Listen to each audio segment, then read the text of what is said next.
The anime starts with our main character, Tomokui Kanata, being brutally attacked by a wild lady who seems to derive pleasure from it. Despite the pain, Kanata remains silent, his lifeless eyes fixated on the moon above. The lady calls out his name, but Kanata is indifferent, as he knows he is already dead. Upon awakening, Kanata finds himself face to face with an old goblin, bewildered by his own existence and the presence of the green creature. The old goblin decides to name them Gokichi and Goburou respectively. Kanata, now Goburou, expresses disappointment at the lack of effort in the naming process. The old goblin then stuffs a bug into Goburou's mouth, prompting a groggy response. The next day, Goburou finds himself surrounded by other goblins, realizing he too has become one of them. The realization of his transformation into a helpless goblin overwhelms him, leading to tears. As days pass, Goburou notices rapid growth in his body, realizing that goblins mature much faster than expected. Determined to survive, he embraces his new life with optimism. On the fourth day, the old goblin gives them some bugs and informs everyone that this will be the last food they'll get from him. He will no longer provide food. Goburou and the goblins enjoy their last free meal. Stepping outside, Goburou takes in the sight of one sun shining in a blue sky, yet it's filled with strange, unsettling birds, and there are unfamiliar plants all around, signaling that this world is unlike anything he's known. Gob-Kichai steps out too and also marvel at the sights around them, both admitting it's their first time seeing the outside world. Taking a moment, Goburou introduces himself and teaches Gob-Kichai his name, forming a bond between them. Their goal, to hunt for food. As they explore, they stumble upon a horned rabbit grazing peacefully. With Gob-Kichai's help, Goburou positions himself strategically, ready to strike. As the rabbit approaches, Goburou swiftly brings it down with a well-aimed blow from his stick. However, their joy is short-lived when Gob-Kichai moves to devour the catch alone. Frustrated, Goburou insists they share, resorting to gentle persuasion with his stick to enforce the lesson of cooperation. Gob-Kichai, not far behind, marvels at the unfamiliar world outside, expressing his awe at its newness. Sharing the same sentiment, on the sixth day, Goburou and Gob-Kichai met Gobmi. She seemed impressed by their hunting skills and ability to eat horned rabbits. Gobmi shared a sad story about someone who was killed by a creature named Goburou. It was quite surprising. Gob-Kichai wanted some praise too, but Gobmi told him he was just average. The leader asked Gobmi if she wanted to join their hunt the next day. She happily agreed and hugged Goburou. However, they couldn't go hunting when the time came because it was raining. So, they postponed the hunt until the following day. Goburou used this indoor time to check what supplies they had. He also tried to make a new weapon. Goburou found some ore and began refining it with a rock. While he worked, he couldn't help but think about the human captives nearby and their unfortunate situation. He tried to push those thoughts aside, and Gob-Kichai helped by starting a conversation and telling him he seemed motivated. The seasoned goblin observes that Goburou might level up faster than anticipated upon a closer look. This is the first time the young one hears about this leveling idea. Gobji educates him about the gestures used to display one's level. Goburou taps his head, and the system notifies him that Gobji is at level 86. The elder reveals that upon reaching level 100, one can evolve into a more advanced being. This achievement is quite rare, as only 1 out of every dozen goblins manages to accomplish it. Goburou notes mentally that goblins age rapidly, as Gobji, despite being in his 22nd, appears to be on his last legs. The old goblin informs Goburou that the goblins in their prime will return soon. When they do, the newborns will witness what an evolved hobgoblin looks like. However, Gobji is more interested in seeing what kind of prey they will bring this time. It has been 8 days since Goburou's reincarnation. Gobmi joins them on their hunt and hits a monster snake with a slingshot. This provides an opportunity for the boss to take it down. They employ their new tactics to hunt a variety of prey. Gobmi acts as support, while Goburou takes the mid-range position, and Gokichi leads the charge with his formidable power. They successfully skin a snake they hunted, allowing them to savor their catch. Gobmi becomes emotional, expressing her dissatisfaction with only eating fruits like a herbivore. The leader of the group takes a bite of the snake and gains the ability to produce venom, along with resistance to it and other skills. He recognizes the snake as high level due to the new abilities he acquired. Goburou prevents Gokichi from consuming the poisonous head, relying on his resistance. Despite the challenges, Goburou is determined to survive in his second life. On the 9th and 10th days, the trio prepares their gear and embarks on their usual hunting trip. They encounter bats in a cave, initially overwhelming them, but Goburou uses his evil eye to stun them, making it easier to defeat them. During the feast, Goburou gains new abilities like echolocation and vamphilia, impressing their peers who wish for such nutritious food. On the 12th night, jealous goblins attempt to ambush Goburou while he sleeps, but his search ability alerts him, enabling him to fend off the attackers. Unfortunately, one of them succumbs to the venom used by Goburou. Witnessing this, the others back down. Out of frustration, Goburou begins choking one of the defeated goblins, prompting the boss to intervene. On the 13th day, the trio executes a well-coordinated attack, successfully defeating their first orc. After consuming its meat, Goburou gains the ability to speak the orc language, along with other traits. Feeling generous, he suggests sharing some meat with the others in the cave, realizing the importance of unity after the recent attack. Initially hesitant, the other goblins eventually accept the offer, thanking Goburou for his kindness. Reflecting on his changed behavior, Goburou realizes that his perspective on helping others has evolved since his previous life. That night, as he sleeps, the system notifies him that he has fulfilled special conditions and offers him the chance to evolve into a hobgoblin, which he eagerly accepts. Awakening on the 14th morning, Goburou notices his increased size and appearance resembling his previous form. Goburou also notices his transformation, and Goburou praises their enhanced appearance. They are surprised by their rapid progress, achieving a rank up in less than a month since their birth, an unprecedented feat. Goburou wants to gauge his newfound strength, so he proposes a sparring match with Goburou. They venture to a secluded part of the forest where they engage in a fierce brawl. Despite Goburou's impressive power, Goburou, the goblin Chad, emerges victorious. Their duel is interrupted when Goburou senses impending danger. Aware that Goburou was observing them, Goburou calls her forth and instructs her to wield the crossbow they crafted earlier. Meanwhile, a pack of wolves begins hunting horned rabbits, driving them into goblin territory. After feasting on the rabbits, the wolves spot an orc and target him as their next prey. The trio, observing from a distance, sees an opportunity to test their evolved strength against the wolves. Goburou signals Goburou to initiate the attack by targeting the wolf pack's leader with a well-aimed shot from her crossbow. As chaos erupts, Goburou and Goburou engage the wolves head-on, swiftly overpowering them. The absence of their leader leaves the black wolves disorganized and vulnerable. Despite a fierce struggle, Goburou and Goburou emerge victorious, standing triumphantly over the defeated wolves. Although the wolf leader attempts to rise again, Goburou delivers the final blow, ensuring their victory. Goburou wastes no time sinking his teeth into the meat, immediately gaining new abilities: Wild Hunt, Hides Armor, and Order. These skills grant him military leadership prowess. Together with Goburou and Goburou, they present their impressive catch to the rest of the goblin horde, who are duly impressed. Goburou, however, seeks no gratitude. He merely expects them to match their hunting efforts. Some of the horde members express concern about meeting such a high quota. Worried, they plead with Goburou not to punish them. Recognizing their lack of combat skills, Goburou decides to teach them how to defend themselves and even offers to instruct them in weapon crafting. Encouraging them to stand up as comrades, Goburou earns their admiration and loyalty. They hail him as a good leader, chanting his name in unison. Whether it's due to the order ability he acquired or some other influence, Goburou feels a sense of clarity about his path forward to grow stronger, lead his comrades, and achieve his goals. With a sly grin, he contemplates his secret plans. By the 17th day, progress is evident, but there's still much to learn. Returning to the cave, Goburou is pleased to find that Goburou has also evolved into a hobgoblin. She flashes him a cute smile. On the 17th day, Old Man Goburou is awakened from his sleep and given the sad news of the death of all the human female captives. Goburou explains that they died by their own hands after drinking a potion that caused them to fall into an eternal sleep. The two goblins give the humans a respectful memorial. After a few days, Gob is criticized for lagging behind during a training session by the leader of her generation. While they run, Goburou reflects on how he gained abilities by consuming many monsters. However, they notice a group of unfamiliar people carrying weapons approaching in the distance. Goburou prepares his swords and moves towards them, but Goburou stops him to inform that the approaching group are actually raiders targeting their settlement. Goburou's generation. The raiders return with a successful raid, pleasing Old Man Goburou, who begins to commend their leader, Hopkin.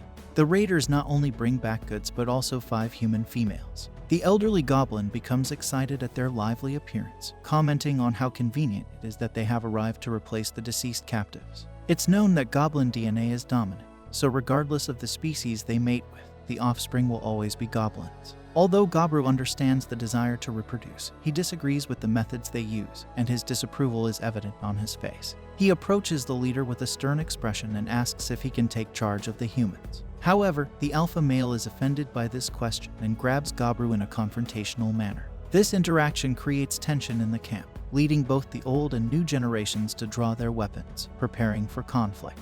Old Man Goburou finds himself in the middle, feeling confused as he witnesses the unfolding situation. Two female goblins intervene to defuse the situation and prevent a civil war. Since Goburou is unfamiliar with them, he inquires about their identities. The old man introduces the one with purple hair as Hubsato, and the other as Hobbs the Mage. Hubsato suggests that the leaders from each generation engage in a duel to settle the matter. The winner will have the authority to make decisions for the village. Both parties agree to the terms, and as they prepare for the fight, Hobkin agrees to the duel without weapons, aiming to teach young Goburou a lesson. The scene abruptly shifts to Hobkin, who is bound and battered, resembling someone who has endured a brutal fight. Old Man Gobji is astonished by the young goblin's skill, surprised that he had been concealing such power all along. Since the webs he used to immobilize his opponent were generated from his own body, he is declared the winner. This skill was acquired from the demon spider, not Spider-Man, to clarify. Even the two female goblins from the previous generation are impressed by Goburou's abilities. The new leader addresses the old generation, inquiring if they have any objections to him assuming the role of chief. However, given their former leader's decisive defeat, they have no option but to acquiesce. Later, the new chief converses with the human captives, assuring them that he has instructed others not to harm them. He expresses his intentions to treat them well and promises to ensure their safe return to their villages. One of the captives asks what they need to do in return for this, to which he replies that he simply seeks their human knowledge. He learns that the females were part of a business travel group ambushed by the older goblins, resulting in the men being killed and the women captured. After hearing their story, the women begin to cry, but Goburou doesn't want to involve himself in their tears and leaves them to it.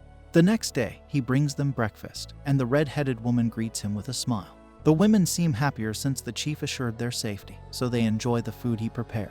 They each have specific roles. The girl with short hair is both an appraiser and a smith. The two blonde sisters are cooks, the girl with glasses is a chemist, and the red-headed woman is a rookie warrior. Despite her current lack of strength, Goburou plans to train her. During the next day's training session, some of the older goblins try to challenge the new leader, so he asserts his authority by disciplining them. Goburou decides to prioritize training over hunting for now and wants everyone to adhere to the rules he's established. Remarkably, he accomplishes all this within 28 days. By day 31, Goburou sets a good example for the group by sparring with Gobkichi. The onlookers are amazed by their intensity, while Hobkin sulks in a corner. Later that night, while the chief sleeps, Hobkin and a few others sneak into the area where the human females are held. Before they can carry out their intentions, Goburou appears and confronts them, subduing them with his fists and sword. The women wake up to find Goburou has captured the intruders. He knocks out Hobkin and apologizes to the females for frightening them. The villagers gather as Goburou orders Gobkichi to drag the criminals outside. He instructs him to wake the others and bring them to witness the punishment he's about to administer as an example. In the rain, the clan watches as Goburou disciplines those who refuse to listen to him. Hobkin received the harshest punishment since he was the leader and the former boss. Goburou turns to the people and asks if they now understand the village rules. They all nod fearfully, clearly grasping the message. With that, the leader dismisses them. By the following day, Hobkin, who received the worst punishment, had passed away. Later, a few of them go hunting and encounter a trihorn horse, which proves challenging to take down. Despite the difficulty, they succeed and enjoy the horse meat. Consuming the flesh triggers a change in Goburou's system, granting him new abilities. He tests one of them, the triple thrust skill, on a nearby tree and is impressed by the result. This skill triples the impact of a single strike for extra damage. The next day, Gob has evolved into a hobgoblin, and she is pleased with the transformation. Meanwhile, Gobkichi has been appointed captain of the armored fighters. Gobmi leads the ranged unit, and Hubsato oversees the mobility-oriented lightly armored force. Gobai manages rear support, handling various tasks. Hobsea, the village soul mage, leads the magic force, serving as a one-woman army. With things going well, the chief decides to venture deeper into the woods to hunt prey not typically found in their region. He encounters a trihorn horse and uses a special magic attack to swiftly eliminate it, sparking his excitement to journey further north into the wilderness. A trail of blood reminds him of a warning from Old Man Gobji during his childhood. He cautioned the children never to approach or enter the northern woods because of the monstrous creature known as the Red Bear. Despite the warning, Goburou faces the creature head-on, choosing to confront it rather than flee. In another part of the village, the residents grow concerned as their leader has not returned. Gob asks around if anyone has seen him, but they all claim ignorance about his whereabouts. Meanwhile, in the forest, Goburou summons the magic spear he used earlier and hurls it at the bear. The bear sacrifices one of its hands to avoid the fatal blow, impressing Goburou with its instinct. The battle commences, and Goburou holds his own against the formidable opponent. He dodges numerous attacks and retaliates with his weapon. However, the bear's tough body proves challenging to penetrate. Goburou tries to ensnare it with his webs, but the bear breaks free and unleashes flames from its mouth. Despite the unexpected fire-breathing ability, Goburou manages to evade, sustaining some injuries. He quickly heals himself and resumes his offensive. This time, he surrounds himself with water to counteract the intense flames, creating an opportunity to thrust his weapon into the bear's mouth. For a moment, victory seems within reach, but the bear hurls him across the field. Despite the looming threat of defeat, Goburou refuses to yield, driven by his determination to defeat and consume the bear. With sheer willpower, he launches a final assault, ultimately vanquishing the creature. Although he sustains significant injuries in the process, he achieves his objective of defeating and consuming the bear. After consuming some of the meat, Goburou gains more abilities, but his injuries cause him to collapse. In a moment reminiscent of a solo level up in a game, the system notifies him that he has surpassed the level limits and offers him the chance to evolve into a rare ogre species, which he accepts. Upon awakening, he notices a change in his appearance and realizes he has transformed into an ogre. Upon returning to the village, the villagers mistake him for an attacking ogre due to his unfamiliar appearance. Despite his attempts to explain, he struggles to communicate with them. Goblin arrives at the scene and recognizes him as Goburou, surprising everyone. Despite her frustration at his prolonged absence, she inadvertently hurts herself when she tries to kick him. Once the misunderstanding is cleared up, the villagers are excited and impressed by Goburou's transformation into an ogre. Sometime later, everyone is still amazed by Goburou's evolution, noticing how much bigger and stronger he appears. Goburou heads to check on the human women, but he's closely followed by Goblin and the redhead for some reason. As expected, the humans are terrified of him initially, but he manages to calm them down by reassuring them it's him. Goblin, however, seems upset about something as she pinches his leg. The blacksmith is disappointed to see her axe, which she made for him, wrecked. But she reveals she's made her knife using a special spirit stone. Goburou praises her, but finds the other girls pinching him even harder. The twins need help with their cooking duty, so Goburou explains he'll assign a few goblins to assist them. He's impressed that they've adapted to being around goblins so quickly, remarking they would make great wives. He jokingly wonders if they want to be his wives, and they playfully call him a sly dog. Goburou is pleased by their smiles, but once again, the redhead and Goblin seem more upset. Goburou then discovers that the alchemist has made poison. Initially, it was for self-defense, but now that there is a gob she can trust like Goburou, she has no use for it. Goburou picks her up and admires her smile as well, but he can instantly feel the murderous intent coming from the other girls. Having spent all his time cheering up the girls, Goburou now feels exhausted in spirit. On day 36, Goburou realizes he can no longer train with the others. He has become so powerful that even his lightest punches leave regular goblins in critical condition. Even Gabukichi's armor couldn't withstand them. As Goburou heals a nearly dead goblin, he wonders what's wrong with Gabukichi. Gabukichi says it's nothing as he goes to hunt, but Goburou can tell that something's amiss. Besides that, Goburou has started to notice that Hapsado and Gabumi have begun hunting together. The red-headed woman is training alone, and Gabai continues her hobby of mining for spirit stones. As for Goburou, we see that he can still use his missing arm like it's made of slime, thanks to the fact that he once consumed a slime. Goburou wonders if Gabukichi will be okay, but Haps points out that it depends on how much effort Gabukichi puts in. The two argue as Goburou wishes Haps would give him back his book, and he reflects on how he was finally able to have a relaxing day.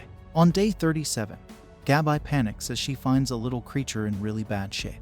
Goburou does his best to heal her, but she's losing too much blood, so he decides that he will have to get some blood-producing medicine from the alchemist. Luckily it works, so they introduce themselves to the creature, whom they call a carbuncle. The carbuncle introduces herself as Latana, and reveals that she was attacked by humans. The gem on her head is a high-class material, so its price is said to be as high as 1 billion gold.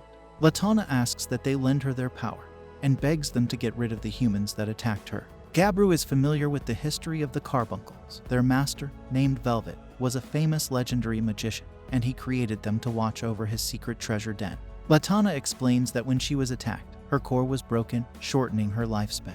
In the secret treasure room lie legendary class items that Velvet collected throughout his entire life. Latana reveals that her master hates humans. He would prefer that the goblins take all the treasure rather than the human adventurers. They can have everything, so Goburou declares that they will go. The blacksmith girl gives him his new dagger, but he reassures the frightened girls not to worry, as he won't blatantly harm the humans. His job is simply to get them to leave. but he warns that he might have to use force if they don't listen.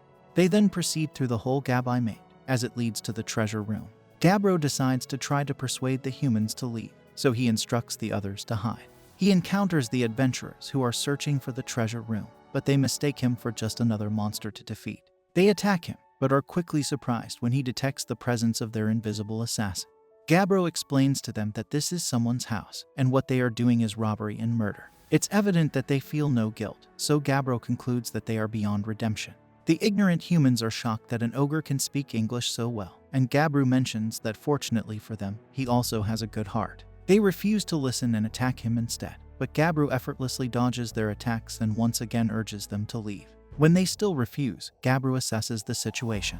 The humans have 3 mages in their back line wielding a lot of high-class magic items. Unfortunately for them, Goburou observes that they rely too heavily on level enhancement to boost their fighting prowess. However, their lackluster fighting technique renders this ineffective, and Goburou easily overwhelms them. Suddenly, one mage rejoices, believing he has decapitated Goburou with his spell. Their shock is palpable when it becomes evident that the attack only infuriated Goburou. Though he has spared them until now, Gaburou's patience has worn thin. The humans tremble as they realize their level 3 magic spell was futile. Goburou declares an end to his leniency. Signaling the others to attack, they spring into action. Drawing his blade, Goburou admonishes the humans for not seizing the chance to leave earlier. Later, Goburou reveals that they dispatched the adventurers and consumed them, acquiring their traits, including those of an assassin, high wizard, and enchanter. But that's not all. Among the adventurers were high-level individuals with valuable loot, including a rare ring and an item storage bag filled with items, which Goburou devours as well. Among these is a cheat item box capable of holding an incredible number of items. They then proceed to the treasure room, where Latana expresses her gratitude. She explains that her master, Velvet, excelled with spirits, hence the abundance of spirit stones in the area. Wishing Goburou good health, she bids farewell and disappears. Touched by the moment, Goburou consumes the gem she left behind. Gab Kichai checks on Gabai, who reassures him she's fine. They share a moment of silence for Latana, after which Goburou decides they'll distribute the treasure among themselves. He's impressed by his item box's capacity, even after storing all the loot. Not wanting to leave Velvet's body behind, Goburou cremates it, revealing a gauntlet in the process. Upon trying it on, Goburou is astonished when it attaches itself to him, becoming his new arm. The others are equally amazed, and Goburou demonstrates its capability, finding it as functional as his original arm. Deciding to celebrate their successful mission, Goburou hosts a party. On day 38, he evaluates the loot with the blacksmith, discovering its remarkable rarity and power. The next day, Goburou equips the hobgoblins in their group with magical items. As for himself, Goburou selects the Vermilion Spear and 2 other legendary class artifacts, bringing his total to 3. Legendary class items rank just below Phantasm class, with the potential to grant immense power. Later, they gather ingredients for bear soup, and Goburou is pleased to witness everyone's growing strength. On day 40, Garbo organizes a tournament to select the hobgoblin leader, excluding himself, and establishes a mercenary group. The following day, Garbo sets out to encounter unfamiliar monsters. His first discovery is a golden spider, which drops valuable-looking items upon defeat. Consuming them enables him to create gold string, potentially for crafting accessories. Next, he encounters some red deer, but consuming one yields no new traits. Further exploration leads him to a grand tree, where he learns about dryads from Gobji. Dryads are exclusively female, and allure males from other intelligent species for sustenance. They are irresistibly beautiful, leading men to succumb to their charms. Goburou shares this information because he encounters one of these dryads, who admires his muscular physique and expresses a desire to converse. Goburou struggles against the allure of the dryad's charm, knowing that if he succumbs, she will use him for sustenance. He must remain vigilant and not let his guard down at any cost. Determined to resist, Goburou decides to utilize a new ability he has never used before, known as libido. After a strenuous 5 hours of consuming the dryad, Goburou acquires a trait called Dryad's Blessing. Despite still being alive, the dryad urges Goburou to return soon, but he casually brushes off her request, saying he'll consider it. Later, Goburou takes a bath in the lake and is suddenly surrounded by lizardmen. Asserting his invincibility for the day, Goburou effortlessly dispatches them and even defeats another monster. On day 42, Goburou discovers that 2 goblins possess a talent for magic. They are promptly integrated into Habs's platoon. However, Goburou is unsettled by Habs's cunning grin, which raises concerns for him. Some time later, Goburou senses someone approaching and discovers it's a group of noble elves. Humans are planning to attack them to steal their treasure, so the elves have come seeking help from the goblin. One elf in particular has a rude demeanor, but they're offering several months' worth of food for the goblin village in exchange for assistance. Gobji sees this as a favorable offer, but to their surprise, Goburou declines. He's not concerned about the potential conflict, he just wants the elves to be more genuine when seeking help. The rude elf threatens Goburou, but Goburou's intimidating glare strikes fear into their hearts. He warns them to signal their hidden archers to stand down. Despite their attempts to attack him, the elves realize they can't harm Goburou. The elf leader orders them to cease their assault, and Goburou explains that he's refusing their offer simply because he's not in the mood. However, he emphasizes that the goblins also inhabit this forest, and if the humans pose a threat, he wouldn't mind joining forces. Goburou impresses everyone by wielding his legendary weapon, although he doesn't fully comprehend its workings. When he stabs something with it, he can conjure an endless supply of spears that can reach up to 100 meters away. The elves, frightened by this display, flee in terror, and Goburou hopes they'll stay away for a while. On day 45, Goburou hunts down 20 gray slimes and consumes their cores, gaining various abilities such as fluid regeneration and auto-replication. He experiments with auto-replication, creating a miniature version of himself from his blood. This miniature Goburou shares his senses, leading Goburou to a clever idea. On day 46, he has the girls craft clothing lined with his blood, turning them into transmitters for emergency. On day 47, Goburou's scouts report that the elves have returned, but Goburou responds by unleashing a deafening roar from his cave, paralyzing the elves with fear. Emerging without a word, he captures them. The elf leader, wounded by Goburou's disrespect, demands retribution, but the other elves apologize for their leader's behavior. Goburou decides their leader is as good as dead but offers the rest a chance to survive. They'll face the goblins in a mock battle, and those who win will be spared. Goburou's decision is just, stating that survival requires the elves to fight with all their might. In the end, 6 out of the 23 elves are defeated, all of them men. However, Goburou privately admits to favoring women and subtly influencing the fights to spare them. After consuming the defeated elves, Goburou gains more abilities. He then informs the survivors that they are now prisoners, despite their hopes of being released. Gabji sees them as entertainment, but is reminded by Goburou that there are rules against mistreating prisoners. Although Gabji agrees to follow the rules, he still pleads out of desperation. Goburou proceeds to administer the final punishment to the elf leader. On day 48, Gobkichi reaches level 100, and on day 49, everyone is astonished to see him evolve into a special variant with a dark red color and iron heart skin.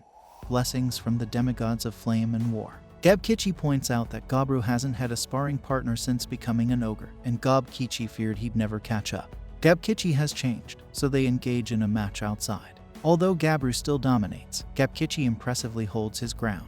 Eventually, Goburou wins, realizing Gobkichi is indeed his rival. That night, exhausted Goburou encounters a mysterious figure, who apologizes and presents a gift as a token of appreciation. Goburou wakes up bewildered, unsure of what transpired. On day 51, Goburou wonders if Gobkichi's determination influenced others, as 4 new hobgoblins emerge. Among them, one is destined to be a mage, while another will become a cleric named Gobji, dedicated to healing. Additionally, Haps undergoes evolution, ascending into the Lord family as a half-spell lord. Goburou notices the markings on Haps's arms resemble his own. Haps, brimming with mana, wants to test her newfound strength outside. She unleashes a powerful fire attack, showing she can do at least 20 more of those. Despite being only a half-spell lord, she's expected to evolve into a full one soon. Goburou provides her with new gear to match her evolution, reassuring the envious Sato that she'll catch up eventually. Goburou notices evolutions happening more frequently and suspects that the goblins' environment during their early life influences their growth rate. While it's great to see everyone getting stronger, Goburou acknowledges that not everyone in the village is as fortunate. On day 52, the older goblins express their discontent.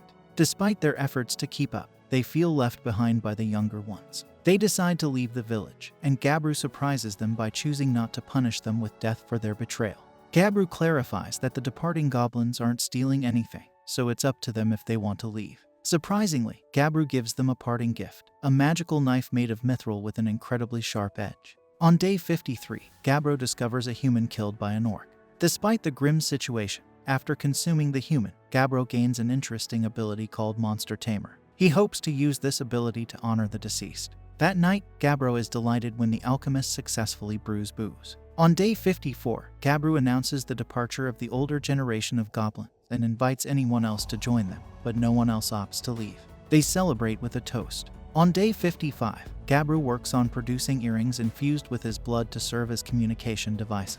By day 56, Goburou confirms that the earrings work perfectly and makes enough for everyone. On day 57, Goburou defeats a Trihorn, and Goburou successfully tests his monster tamer ability acquired from the human, making the Trihorn their first familiar. On the same day, Goburou gains a gray bear familiar, while the leader of a black wolf pack becomes a pet and bodyguard for the human women. On day 59, Goburou is astonished to see the red-headed girl, once weak, now transformed into a powerful warrior. During their meal, he is surprised when she reveals her new role as a shadow soldier. Goburou explains that she must consume monsters periodically to sustain herself, leading to remarkable growth.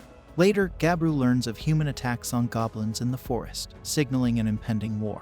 On day 60, Goburou senses kobolds being pursued by an undetectable threat. Upon their arrival at the cave, they confront magically animated skeletons. Despite attempts by God Miai's archers, the skeletons are impervious to arrows. Gobukichi fears the situation will escalate. Goburou's search ability reveals a singular source behind the skeletons, likely their creator. Realizing that cutting the skeletons is ineffective, they resort to smashing them apart, which proves highly successful. Despite their efforts, the sheer numbers overwhelm them. Goburou decides to take matters into his own hands. As he counts down, Goburou charges through the skeleton army, finishing 3 seconds ahead of schedule. He destroys the monster generating the skeletons, gaining the ability to summon lower undead and high-tier equipment materialization, among others. Afterward, the kobolds express regret for their error. They inadvertently unearthed Velvet's treasury, previously invaded by the goblins, and awakened its guardian, the Greater Skeleton. Desperate to survive, they sought refuge in Goburou's cave, known for the terrifying black ogre residing within. These kobolds now pledge allegiance to Goburou, acknowledging his past conflicts with their kind. Despite this, they are deeply thankful for his intervention, recognizing the natural law of the strong prevailing over the weak. They relinquish control of their fate to Goburou, acknowledging their debt to him for saving their lives. Goburou accepts their gratitude and ensures their injuries are tended to by their cleric. Surveying the diverse assembly in his cave, Goburou is puzzled by how circumstances have brought together such an intriguing group.